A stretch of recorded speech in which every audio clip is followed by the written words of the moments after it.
Yo, what's up guys, Philip here. Today I'm here with Doki and we're gonna be answering the question of is Zelton ruining speed? So this is not quite the easiest topic to talk about, which is why I have Doki with me. He's a speed expert, I guess you could say. He's been doing it for a long time. So what's up Doki, how are you? Hey guys, how's it going? So, the topic of is Zelton ruining speed is kind of clickbait. The real topic that we wanted to talk about in this video is that is Zelton changing the how a average player sees speed play. Yeah, so what one actually convey is not that Zelton is some god that's here to ruin the skill that we call speed, but we just want to discuss what the public eye sees to what's actually going on, because there's a lot of things that people consider speed, but they don't look at the different aspects of it, because as Doki and I discussed before I started recording, there's a lot of different types of speed. It's not just like mashing your keys as fast as possible or playing 350 BPM maps. So Doki, if you can just give me a brief rundown of what different types of speed are. I'll say there's three main types. The first one is just stamina. The second one is raw speed, and the third one is finger control. So Zelton is really good at stamina. He is probably by far the best stamina player in the game. You could look at scrolls like Ascension to Heaven or Sidetrack Day, for example. He could stream that BPM basically forever. But not only could he stream that, it's also his accuracy on those BPMs are also the best in the game. So he could have insane consistency on streams. When you say he has the best stamina, and you mentioned Ascension to Heaven, an average player might look at the accuracy and think, oh well, he got 87% or whatever his new top accuracy is, because I know he redid his score a week ago or something. So it's really important to mention the fact that accuracy that you see on the actual replay at the end, the percentage is not really conveying how hard something to hack is and how good the player is. As Doki mentioned, OD is a big factor in how difficult something is. Even though you might not get the best accuracy, you might get 100s, it's really important to look at the UR.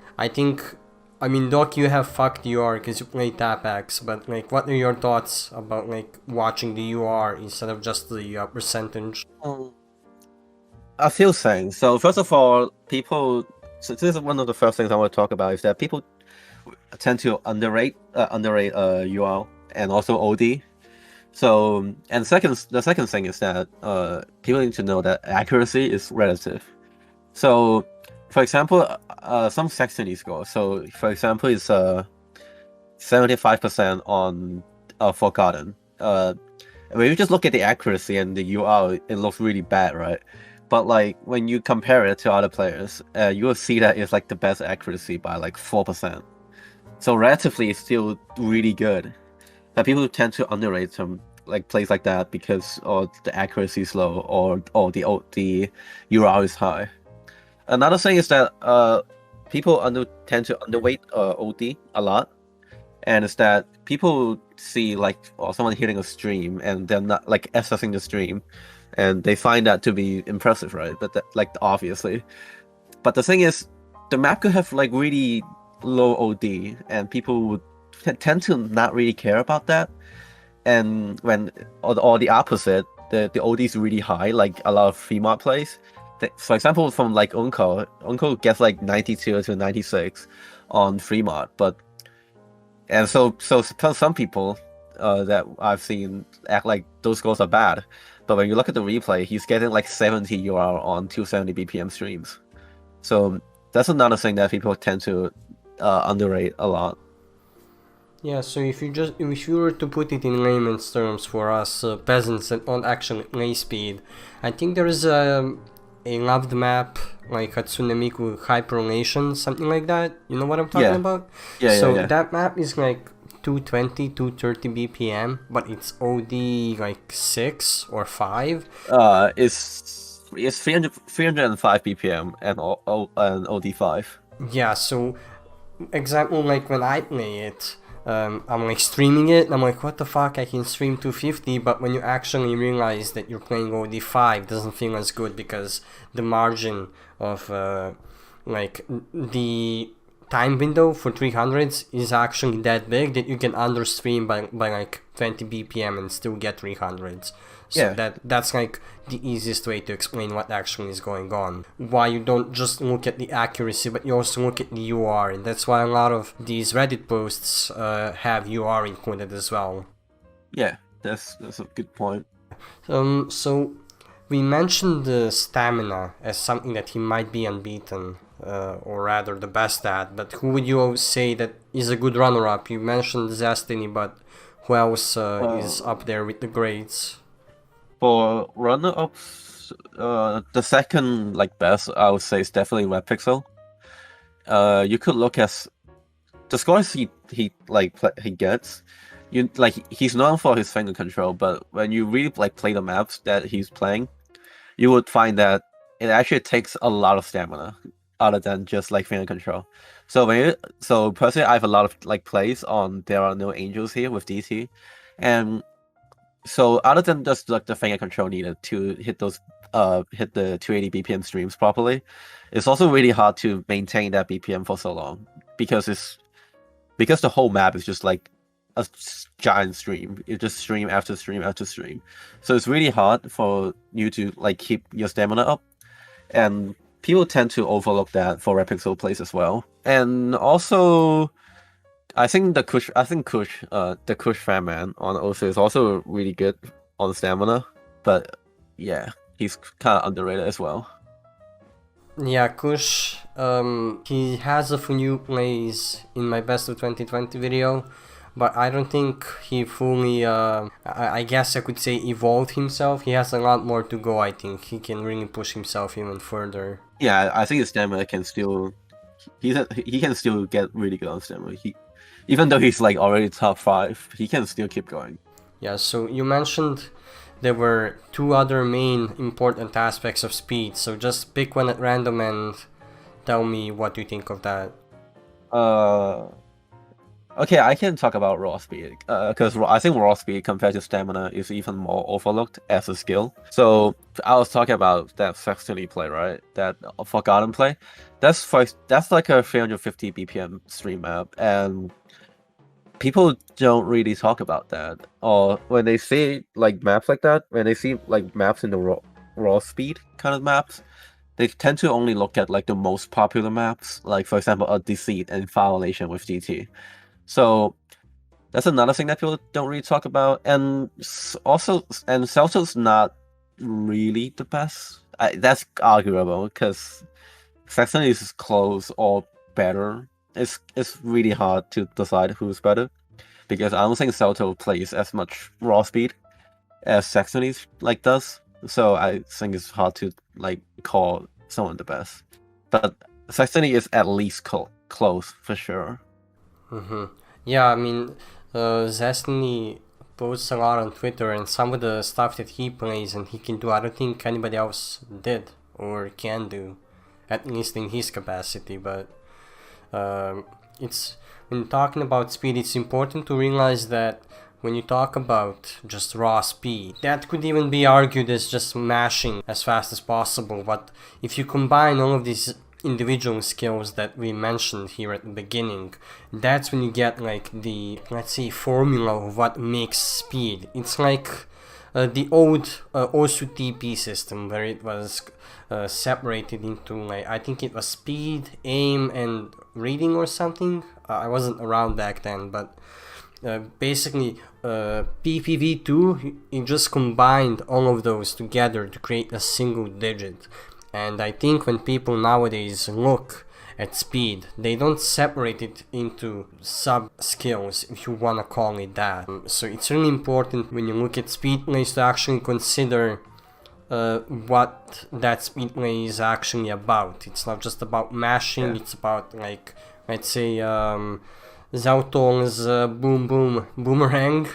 It happened like literally a day ago.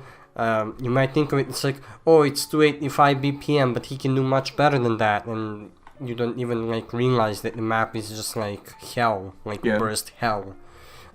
So yeah, and I don't want to sound like I'm circle jerking, like speed being above everything else, but this is, I think, realistic when we are talking about what speed represents. It's not as simple as like a single digit for aim.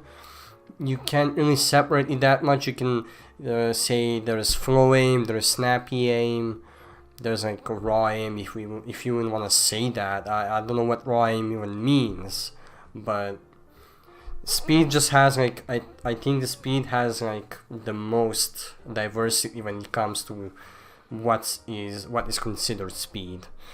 So we did mention raw speed, we mentioned was stamina, but we are left with finger control. And what do you think about Zelton in that regard? Finger control, I'd say he's also obviously one of the best, but there are people that are close. Namely Repixel and Gaze. Both of them are really good at finger control as well.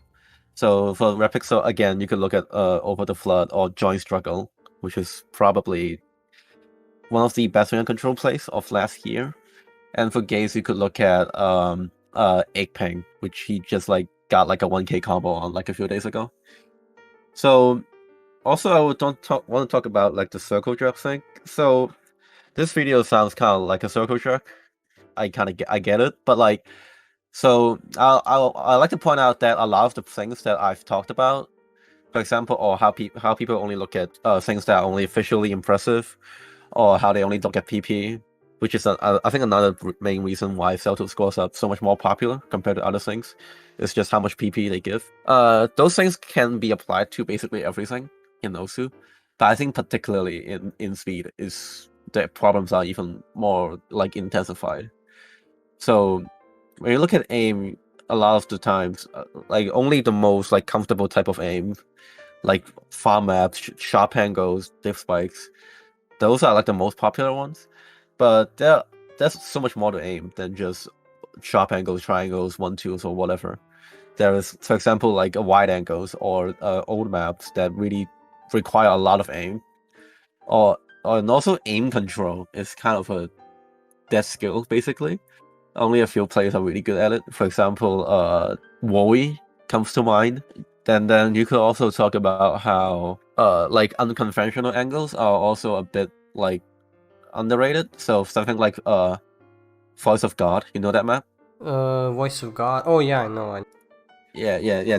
That's one. Like those angles are really hard, and people don't really talk about that as well. So, and for raw aim is more like it's more about passing a map. It's something that people use, or like myself use, when I'm talking about passing maps with DT as a decent pass player, I guess. Yeah. So what I'm like thinking about right now is that it's easiest to see. I'm not sure if I'm making a good point here, and you can correct me, but I think it's easiest to see from just like a player who just started playing or doesn't like know too much about the game. It's easiest to see good aim with just like, you can like see the cursor, or let's say like reading, let's say for example easy, you can literally see how hard it is. The screen just cluttered with objects, but it sometimes speed might be like the hardest to recognize what's going on. But I think if people just like pay attention to the play, they'll see it's not just like mashing, or it's not just like a singular stream. And for example, that would be noted for the joint struggle replay, or even any of the gore shit maps. But I'm not sure if I'm making a good point here. Can you just like... I think you're right in saying that, but I don't think it's as serious as you make it sound. Yeah, it's I think it's a really it doesn't take that difference. long. I think it doesn't take that long for yeah. for a new player to recognize. That's definitely correct. So I think that we basically just ran through like what we wanted to talk about, like what we wanted to discuss about like Zelton. I think he's currently one of the best players we've ever seen. both in aspects of reading. I mean, he's reading stuff that like nobody else can do. Like he's 3-modding shit that we didn't think was possible 2 years ago or a year ago. He's really pushing the limits of what we consider speed. But to answer our own question here, Zelton isn't exactly ruining speed. I think the conclusion that I can draw is that I think he definitely is like changing how the average player sees speed. So, for example, something like, okay, this is kind of a theoretical situation, but I've seen it happen. So, okay, before Zelton came along, we have like Unko for 3-mod speed, right? So he FC'd DMC with 3-mod with like 96%. That's a really good score. But now that Zelton has came along and got like a 98% FC, like relatively to Unko's score kind of looks worse in comparison, but people don't tend to not recognize that even though Unko's score is like not the best score, it's still a really good score. So I think Zelton is definitely like changing how people see speed plays, but that's not really okay. That's not his fault at all. There's nothing to do with him. It's just how people tend to see like competition within a skill set in this game. Yeah, so just to sum it up in one sentence, Zelton is changing the way that the public perceives speed, and that's why we meant, is Zelton ruining speed? Not exactly, he's changing how people see speed. Yeah. I think that's all that we wanted to discuss for today, so of course, thank you Doki for joining me and educating me and the audience as well about this. You also started your own YouTube channel recently, so of course, you can go ahead and plug yourself as much as you want here at the end. Yeah. Subscribe to my YouTube channel. I mainly talk about discussion videos, talking about the game in general. So subscribe to me if you want to see that type of content. Do you have like any sneak peek for what we can expect soon? I don't really have like an idea for the next video. I have like a few things in my head. One of it is refilling a keyboard, because I want to talk about like new keyboard that everyone keeps talking about and discussing about like that type of keyboard related stuff.